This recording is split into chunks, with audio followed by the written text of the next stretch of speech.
Z on the PSP. And it usually comes down to, how many drivers we want to have in the PSP and how we deal with all those. So before I get into that, I'll talk about my view of a driver. A driver can take a few different forms. The simplest is when you have just a small microcontroller-based system with very low-level software. It can just be some simple functions that say, read from this I2C bus or something, or send an I2C message. It's not really written with any standard in mind, but the CubeSat that I'm working on kind of has firmware that has a bunch of these functions. In fact, I don't think the firmware on my CubeSat project has any sort of standard POSIX-like functions for device I/O. And then, of course, we have the whole world of Unix device drivers.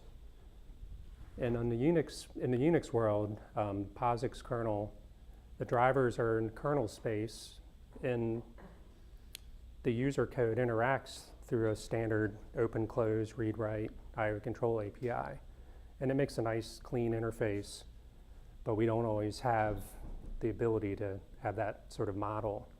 And of course, there are some operating systems like RTEMS and VxWorks that they do support that open-close, read-write API, even though there isn't a user and kernel space barrier. It's just there for consistency and compatibility. And that's always an option for what we want to do. Oops, did I go backwards? Oh, okay. So, as such, I probably covered a lot of this already, but the current PSP interfaces include startup, whoops, hit the wrong button here. Startup and restart. Where am I? Here we go. Startup and restart APIs.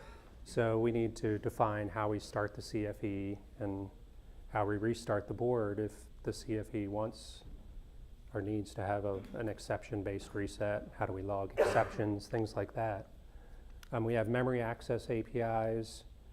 How do we deal with EEPROM or other non-volatile memory? How do we, if there's special procedures to write with pages and verify the data that was written. Sometimes we need special access for RAM. We've used processor boards before that didn't have byte writable RAM, so we had to be able to do read, modify, write. And that's where our cloned mem copy utilities come in. So sometimes, you'll see in the PSP we have our own mem copy function, which on most platforms it just is a straight wrapper around the standard C mem copy, but it's there just in case you need something. If you have a special memory interface or you need to turn on a memory or switch a bank or something before you do one of these calls. And then we have some device I/O APIs for the type of processors that do I/O, different based I/O, not memory mapped I/O. And then we use it to store the compiler definitions and switches, although that's kind of changing based on Joe's call when he was talking about the CMake stuff earlier today. That's an effort to not have to have a lot of these switches kind of buried down in the PSP. So before you go on that, I thought that maybe 3 or 4 weeks ago, I thought maybe 3 or 4 weeks ago at one of the CCDs, CCB meetings, we talked about the memcopy, memset PSP functions and felt that there was no rationale for it. So we were saying go back to, we changed our mind? I'm cool with it. It's still an open action. Yeah. Okay, so it's in discussion. Okay. Because we wanted to ask Alan about it. Yes, thank you. Yes. And this is the reason why we might need something like that. Now, it seems like we should be able to get by without ever using something like that, but I guess we can go after the hardware designers if we ever can't use the standard utilities. But if we're spending most of our time just using standard platforms and Linux and things like that, then they definitely aren't needed. And it just seems like it's extra code. But I've definitely used projects that have needed them.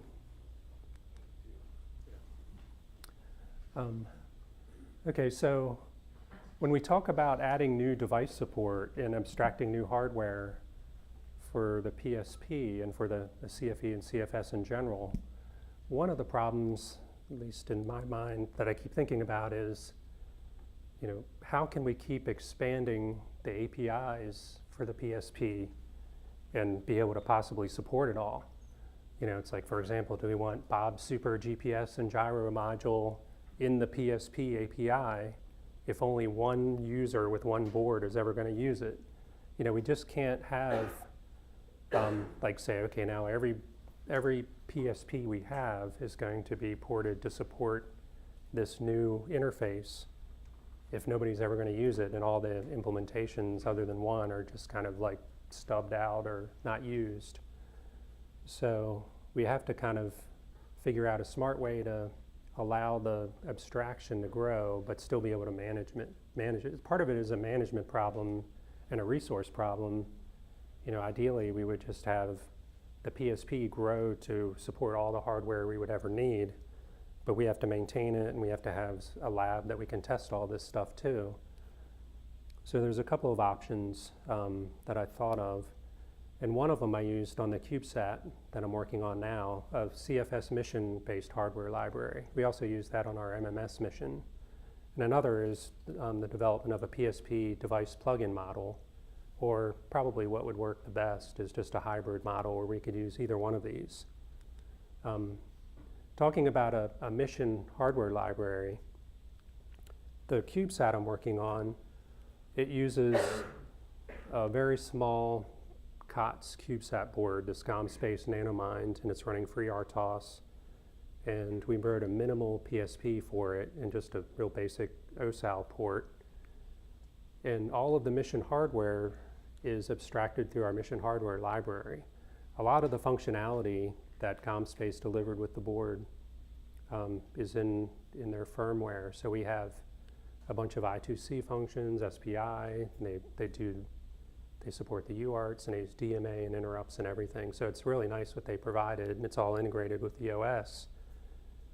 And so, one of the things we wanted to do in this mission, not only is get up to speed as quickly as we could, because it's a very low budget mission, but we wanted to be able to simulate all of this hardware and talk to a dynamic simulator. So we ended up just putting all of the mission-specific hardware libraries in the CFS library, and all of our mission apps just talk to that. For example, we have gyro, GPS, sun sensors, magnetometers, torquers, and things like that. And so when we're running, and we actually have two versions of this library, one's for the embedded ARM target running FreeRTOS, and the other's for Linux. And when we're running on Linux, we can actually just simulate as much or little of the hardware as we want. And we can also talk to our dynamic simulator. I can even run it, like on my laptop, I have a simulation where I can run the whole suite of the CubeSat software and have it interact with this 42 dynamic simulator. And you can see the thing, you can send the command to tell it to go to charging mode, and the satellite will reorient itself until it's sun pointing. So it worked out really well for us. And on the target hardware, this library talks to all the actual devices on the board. And so everything up here in the app level, and of course all of this stuff too, doesn't change. It all stays the same. So our ACS app doesn't really have any conditional code in it anymore. It just all talks to this library.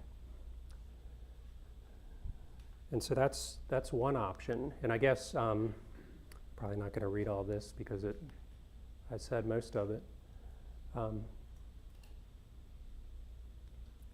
guess another thing about the APIs is we were able to create tasks when we need them, like the Linux version of this. When it talks to the simulator, it has to spawn an OSAL task for the communication. And it can use all the underlying APIs if it needs to. And it's pretty easy to talk to a simulator at that level.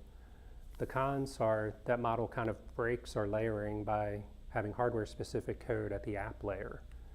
And that's not ideal, but sometimes it's necessary, and especially for kind of a one-off type of mission that we're talking about.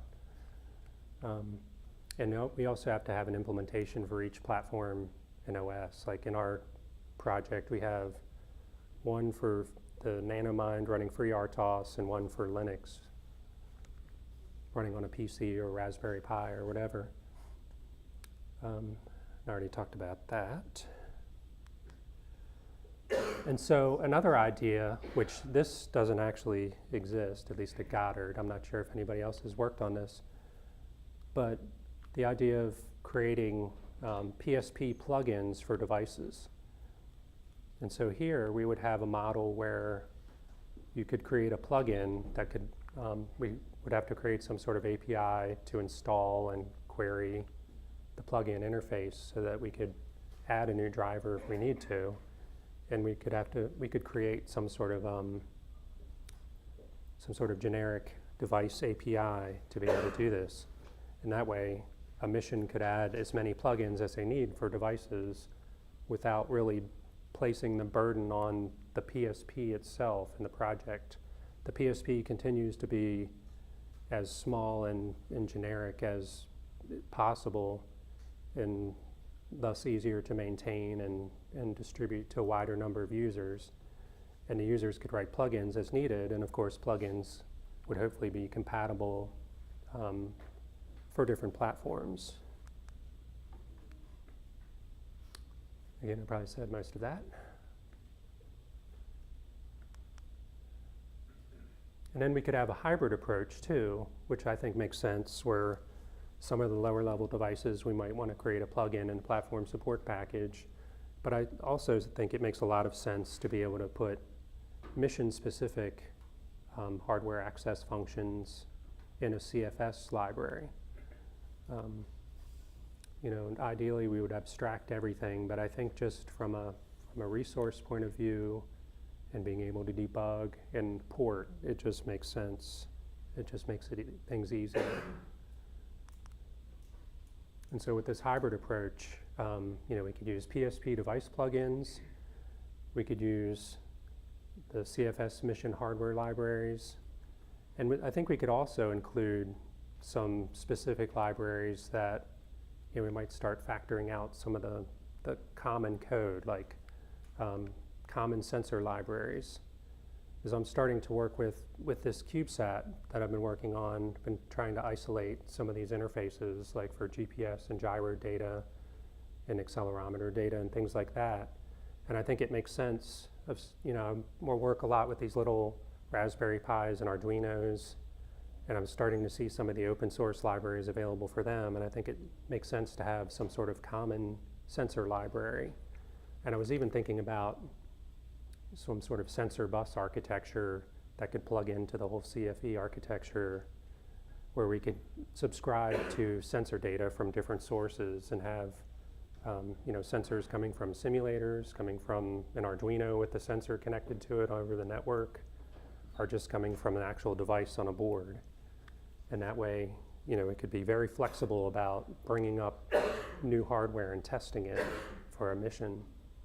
And then, you know, the flight code, ACS or whatever applications we have running on there can be generic, and it can just subscribe to the best available data that it can get. And I think that's it for that one. Is there any? Actually, I have a quick question. Mm-hmm.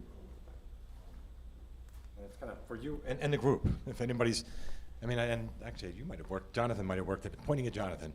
So I mean, your plug-in, your hybrid approach, really, if you pushed it up a layer to the application layer, command and telemetry packet there, you could have a standard definition, which I guess is like the space object SWAS. You mean like a plugin So at the CFS application at layer? the application layer, and then it's regardless, I guess, of you could still merge either your models, I think. Mm-hmm. I'm just kind So of throwing out. one thing, I guess I'll point to, a model that JSE had used is, there's a plug-in, still, if there's a star tracker, there's a corresponding CFS component that goes with that star tracker. So when they plug in that star tracker, they plug in the CFS app that goes with it.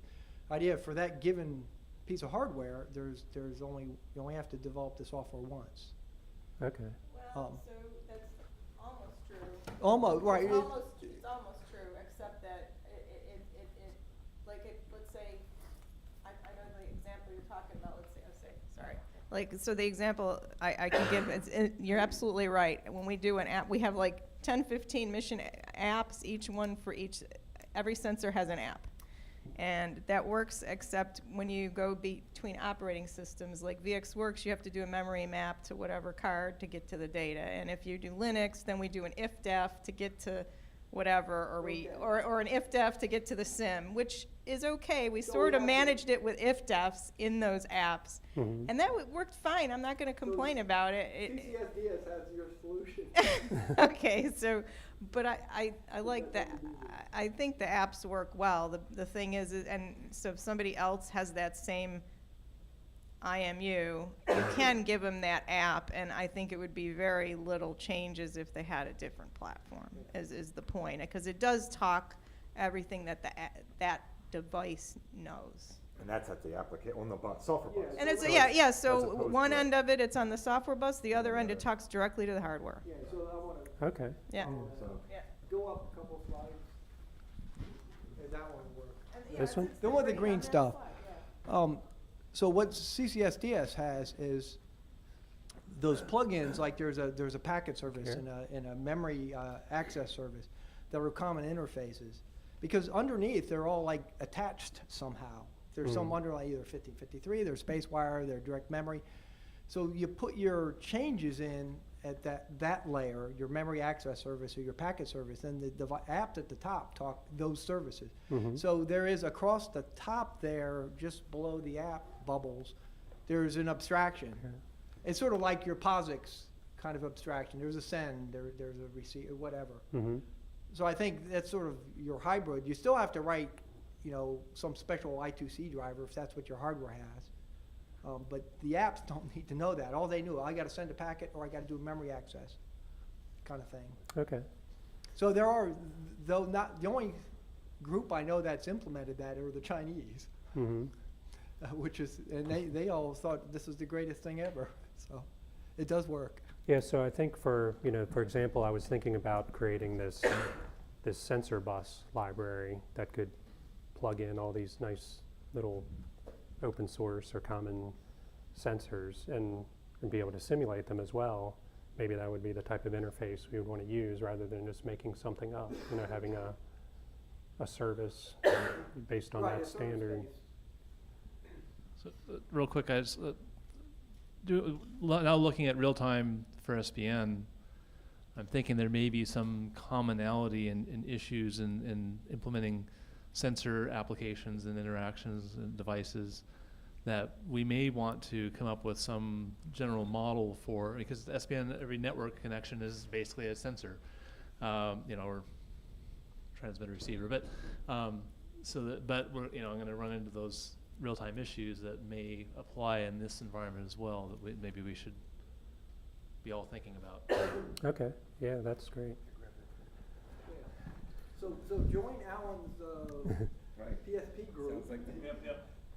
And it's kind of looking at it the different direction also, is when you said, so in favor of the plug-in, Mhm. where you were saying you're starting to see commonalities between all these different sensors.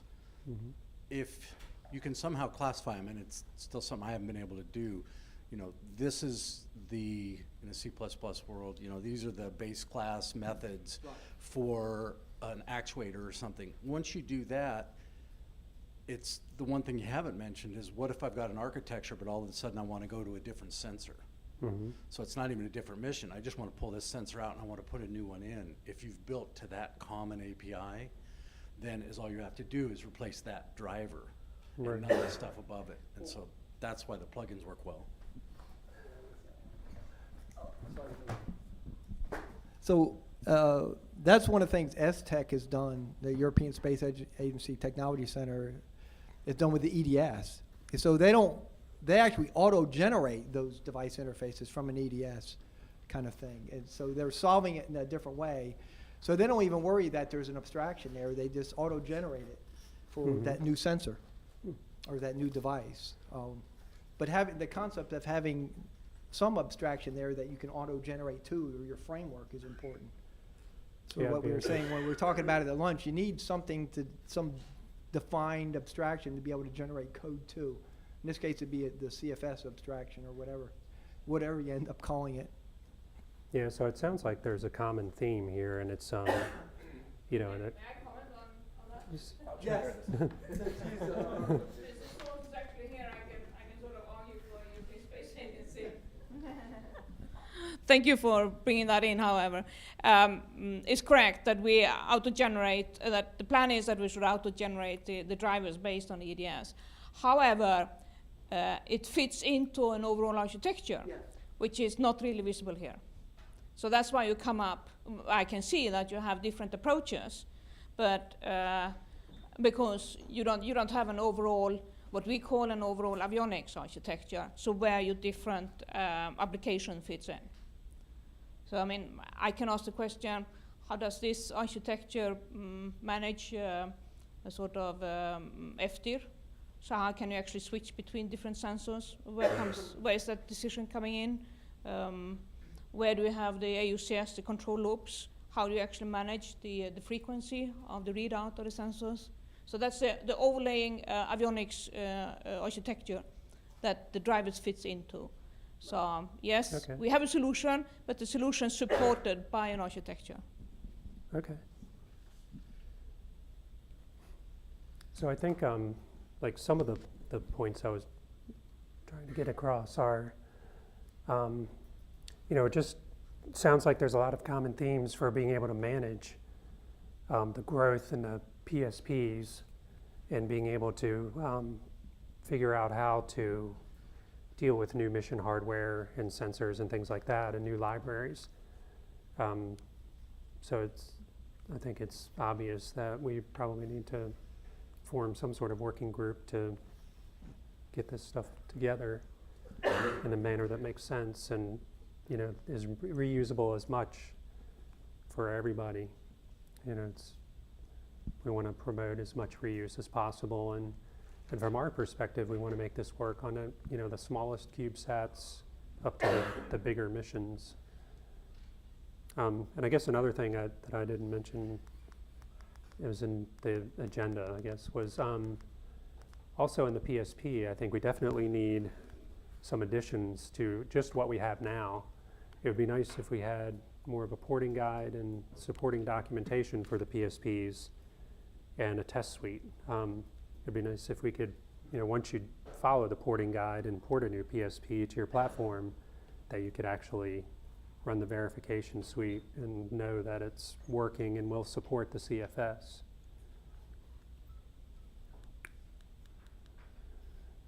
Okay, so, you know, feel free to contact me and any kind of ideas or about this topic, and we can definitely work on it.